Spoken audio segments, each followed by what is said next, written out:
नमस्कार, मैं वैद्य नम्रता वशिष्ठ, सुश्रुत आयुर्वेदा ब्लिस, कानपुर, इंदिरा नगर से। तो आज हम बात करेंगे एनल फिशर के बारे में। और हम जो बात करेंगे वो बीमारी के बारे में तो करेंगे ही, साथ में जो आप लोगों के मन में डाउट्स होते हैं उनके बारे में हम सबसे पहले बात करेंगे। क्योंकि बीमारी आते ही आपको कैसे उस बीमारी को अप्रोच करना है, आपको कैसे उसके लिए इंटरवेंशन करना है और आपको उसके लिए क्या एग्जैक्टली करना चाहिए, ये बताना मैं ज़्यादा अभी ज़रूरी समझती हूँ। एनल फिशर क्या होता है, इसको आयुर्वेद में इसको परिकर्तिका नाम से जाना जाता है। इसमें आपका जो एनल म्यूकोजा होता है उसमें हार्ड स्टूल्स के कारण एनल म्यूकोजा टियर हो जाता है और इसमें जो कट्स लग जाते हैं इसके कारण पेशेंट को पेन होता है। और ये पेन बहुत ज़्यादा तेज़ पेन होता है, उसको इतना शार्प शूटिंग पेन होता है कि पेशेंट दर्द के कारण रोता है। यहाँ ओपीडी में जो पेशेंट्स आते हैं हमारे पास, वो इतना पेनफुल कंडीशन में होते हैं कि वो पेन के कारण वो रोते हैं, उनको बैठने में दिक्कत होती है, उनको स्टूल पास करने में दिक्कत होती है, वो स्टूल पास करने से डरने लगते हैं। तो ये इतना ज़्यादा पेनफुल कंडीशन है और ये एक ऐसी चीज़ है जिसे आप लोगों से डिस्कस भी नहीं कर सकते और आप इसको मन ही मन लेके अवसादग्रस्त हो जाते हैं। इसको हम कहते हैं एनल फिशर। अगर आपकी भी ऐसी कंडीशन है तो आपको ये पता होना चाहिए कि ये पाइल्स नहीं है, ये फिशर है। पेशेंट्स मेरे पास कई बार इस तरह की कंडीशन में ओपीडी में आते हैं और उनको अपनी बीमारी ही नहीं पता होती कि हमें है क्या। वो मुझे बताते हैं कि हमको एक मस्सा जैसा निकला रहता है और वो कभी अंदर चला जाता है और वो कभी दिखने लग जाता है। और मुझे जब मैं फ्रेश होने जाती हूँ या जाता हूँ तो मुझे बहुत पेन होता है और कई बार ब्लड भी आ जाता है स्टूल में। इस तरह के अगर कुछ कंप्लेंट्स आपको भी आ रहे हैं तो आपको ये समझ जाना चाहिए कि ये एनल फिशर है।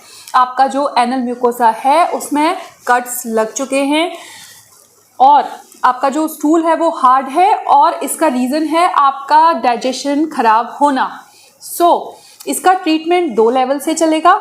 एक तो लोकल आपका जो आपका टियर हो चुका है एनल म्यूकोसा, उसकी हीलिंग, और दूसरा आपका जो डाइजेशन, जो इसका कॉज है, जो इसका निदान है, यानी आपका जो डाइजेशन खराब हो चुका है उसको रेगुलराइज करना।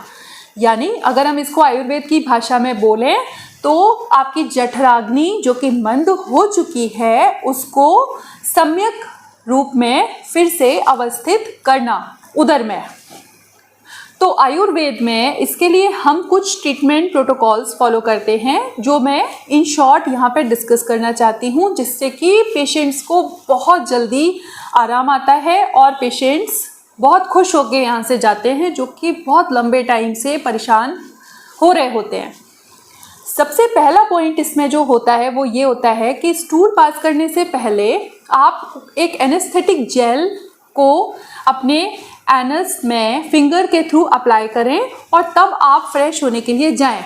इस स्थिति में आप आराम से फ्रेश हो सकते हैं और आपको पेन में भी आराम रहता है। दूसरा, इसमें सिड्स बाथ आप करें। सिड्स बाथ यानी कि गर्म पानी की सिकाई।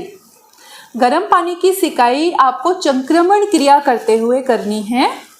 चंक्रमण क्रिया यानी कि आपको अपना जो एनल रूट है उसको बार बार ओपन करना है, क्लोज करना है, ओपन करना है, क्लोज करना है, ताकि जो आपके कट्स हैं उनमें आराम मिल सके। और ये जो आप गर्म पानी की सिकाई करेंगे, ये गर्म पानी सादा गर्म पानी ना रह के इसमें हम कुछ आयुर्वेदिक मेडिसिन देते हैं जो आपको काढ़ा बना के डालनी है। साथ ही हरिद्रा यानी कि हल्दी, फिटकरी जिसे कि हम आयुर्वेद में शुभ्रा भी बोलते हैं, ये आपको उसमें और मिला लेना है तो आपका हीलिंग प्रोसेस जल्दी हो जाएगा।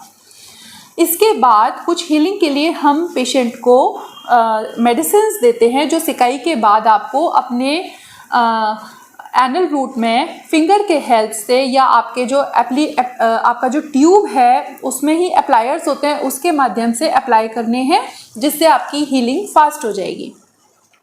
ये तो हो गई लोकल चिकित्सा की बात जो हमने उस प्लेस पे की। लेकिन आयुर्वेद का चिकित्सा सिद्धांत हमेशा से निदान परिवर्जन का रहा है, यानी आपका जो बीमारी का कारण है उसका त्याग करना, अर्थात आपका जो रीज़न है वो है आपका खराब डाइजेशन। खराब डाइजेशन क्यों हुआ इसका रीज़न भी जानना ज़रूरी है। तो मैंने अपने अभी ओपीडी में जब पेशेंट्स को देखा तो मैंने पाया कि ज़्यादातर लोग जो एनल फिशर से पीड़ित थे वो मानसिक रूप से भी व्यथित थे। उनको लॉन्ग टाइम से कुछ ना कुछ ऐसा स्ट्रेस था या ऐसी सोच थी जो उनको चलती आ रही थी दिमाग में, जिसके कारण उनका जठराग्नि मंद हुई और उसके कारण उनको अल्टीमेटली एनल फिशर डेवलप हुआ। एनल फिशर तो एक कॉम्प्लिकेशन था, इसका मेन रीज़न था आपकी सोच। आपने बहुत ज़्यादा सोचा या आप बहुत ज़्यादा तनावग्रस्त हुए किसी भी चीज़ को लेके, जिसके कारण आपका डाइजेशन स्लो डाउन हुआ और अल्टीमेटली आपको फिशर बना। इसके लिए सबसे पहले आपको अपनी दिनचर्या को व्यवस्थित और रेगुलर रखना है। साथ ही कुछ मेडिसिन्स जो कि आपका दीपन पाचन औषधियाँ जिसे हम आयुर्वेद में बोलते हैं, जैसे कि शुंठी, जैसे कि अमृतोत्थरम कषायम, या आप इसके लिए महासुदर्शन भी ले सकते हैं। ऐसे बहुत सारे ऑप्शंस होते हैं। दवाइयाँ बताना यहाँ मैं ज़रूरी नहीं समझती हूँ। इसका आपको बेसिक प्रिंसिपल जानना ज़रूरी है कि आपको ये क्यों हुआ और इसके करेक्शन के लिए आपको क्या करना है। तो आपको कुछ अपनी जठराग्नि को व्यवस्थित करने वाली मेडिसिन स्टार्ट करनी होंगी। साथ ही कुछ पंचकर्म प्रक्रिया है जिसमें वस्ती जो हम करते हैं, मात्रा वस्ती, जो कि इसकी मुख्य चिकित्सा है, वो आपको करवानी पड़ेगी, जिससे बहुत अच्छे परिणाम पेशेंट को देखने को मिलते हैं। साथ ही अक्सर बहुत पेनफुल कंडीशन जब होती है तो पेशेंट एग्जामिनेशन भी नहीं हम उसका कर सकते। पेशेंट का जो PR होता है, पर रेक्टल एग्जामिनेशन भी नहीं हम पेशेंट का कर सकते।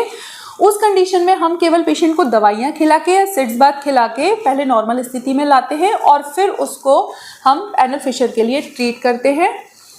ये सारे ट्रीटमेंट्स हमने जब पेशेंट्स के ऊपर किए, उनकी दिनचर्या को व्यवस्थित किया, तो हमने पाया कि पेशेंट्स को 10 या 15 दिन के अंदर ही एनल फिशर में बहुत कंसिडरेबल रिलीफ देखने को मिला और जिस बीमारी को उन्होंने बहुत बड़ा बना रखा था वही बीमारी अब ठीक होने लग गई, कमज़ोर होने लग गई और पेशेंट्स बहुत ज़्यादा खुश होने लग गए। तो किसी भी बीमारी को ठीक होने के लिए या ठीक करने के लिए ये बहुत ज़रूरी है कि आपका क्या अप्रोच है, आपका उस बीमारी के प्रति क्या अप्रोच, आप उसके लिए क्या फॉलो कर रहे हैं उसको ठीक करने के लिए, ये बहुत इम्पॉर्टेंट है। और उसके लिए आपका कॉन्सेप्ट क्लियर होना बहुत ज़रूरी है कि आपको अगर ऐसे ऐसे सिम्टम्स हो रहे हैं तो आपको इसको किस तरह से ट्रीटमेंट स्टार्ट करना है और आपको इसके लिए क्या ट्रीटमेंट फॉलो करना है। तो इसको कंक्लूड करते हुए मैं ये कहना चाहती हूँ कि एनल फिशर के लिए आयुर्वेद में बहुत ही अच्छे ट्रीटमेंट्स उपलब्ध हैं। आयुर्वेदिक दवाइयाँ एनल फिशर में बहुत कारगर हैं और केवल आयुर्वेदिक चिकित्सा से ही हम एनल फिशर को आराम से कंट्रोल कर सकते हैं। इसके लिए किसी भी प्रकार की कोई सर्जरी या ऑपरेशन की आवश्यकता नहीं होती है। आप इसको दिमाग से बिल्कुल निकाल दें कि एनल फिशर जो है वो सर्जरी से ही ठीक होता है। नहीं, एनल फिशर मेडिसिन्स के माध्यम से, आयुर्वेदिक पंचकर्म चिकित्सा के माध्यम से और कुछ आपके लाइफस्टाइल करेक्शंस के माध्यम से पूरी तरह से ठीक हो सकता है और हील किया जा सकता है हमेशा के लिए। धन्यवाद।